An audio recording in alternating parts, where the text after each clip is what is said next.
ప్రభుత్వ ఉద్యోగులతో పెట్టుకుంటే కాంగ్రెస్ పార్టీ భవిష్యత్తు ప్రశ్నార్థకంగా మారుతుందన్నారు బీజేపీ ఎమ్మెల్యే పాయల్ శంకర్. 10 ఏళ్లుగా బీఆర్ఎస్ రాష్ట్ర ఆర్థిక వ్యవస్థను చిన్నాభిన్నం చేస్తే ఇప్పుడు కాంగ్రెస్ కూడా అదే చేస్తుందన్నారు. ప్రభుత్వానికి 15 రోజుల సమయం ఇస్తున్నామని, అప్పటిలోగా పెండింగ్ బకాయిలు చెల్లించాలని వారు డిమాండ్ చేశారు. మీరు ఉద్యోగులతో అదే విధంగా రిటైర్డ్ అయినటువంటి వాళ్ళతో పెట్టుకుంటే రేపు మీ భవిష్యత్తే ప్రశ్నార్థకం. కాంగ్రెస్ పార్టీ అనుకుంటున్నది ఏదో అదృష్టం బాగుండి మీరు మొన్న అధికారంలోకి వచ్చిండ్రు, కానీ ఈ రకంగా ఒక పక్కకేమో ఎక్కడా లేదు ఇంత గొప్ప బడ్జెట్ అంటారు.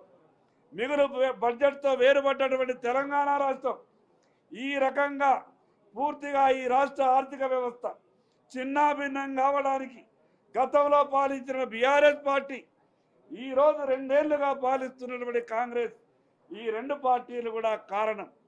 ఈ ప్రభుత్వానికి మరో 15 రోజులు సమయం ఇస్తున్నామని సభలో చెప్పినాం. 15 రోజుల లోపల రిటైర్డ్ ఎంప్లాయీస్ కానీ ఉన్నటువంటి ప్రభుత్వ ఉద్యోగంలో ఉన్నటువంటి ఉద్యోగులకు కానీ వాళ్లకు చెల్లించాల్సిన బకాయిలు వెంటనే చెల్లించాలి. లేకపోతే భారతీయ జనతా పార్టీ వాళ్ళ తరపున ఈ ప్రభుత్వం మీద ఒత్తిడి తెస్తాం. రేపు ఈ రాష్ట్రంలో ఏదైనా జరిగితే దానికి ప్రభుత్వమే బాధ్యత వహించాలని భారతీయ జనతా పార్టీ డిమాండ్ చేస్తున్నారు. రాష్ట్రంలో ఏ నియోజకవర్గంలో ఇంటిగ్రేటెడ్ స్కూల్స్ ను ప్రభుత్వం ఏర్పాటు చేయలేదని మండిపడ్డారు ఎమ్మెల్యే ధన్పార్ సూర్యనారాయణ గుప్తా. ప్రభుత్వ పాఠశాలల్లో కనీస వసతులు కల్పించడంలో విఫలమైందని మండిపడ్డారు. నియోజకవర్గంలో ఇప్పటివరకు ఇంటిగ్రేటెడ్ స్కూల్ కాలేదు. ఇంటిగ్రేటెడ్ స్కూల్ పక్కకు పెట్టండి.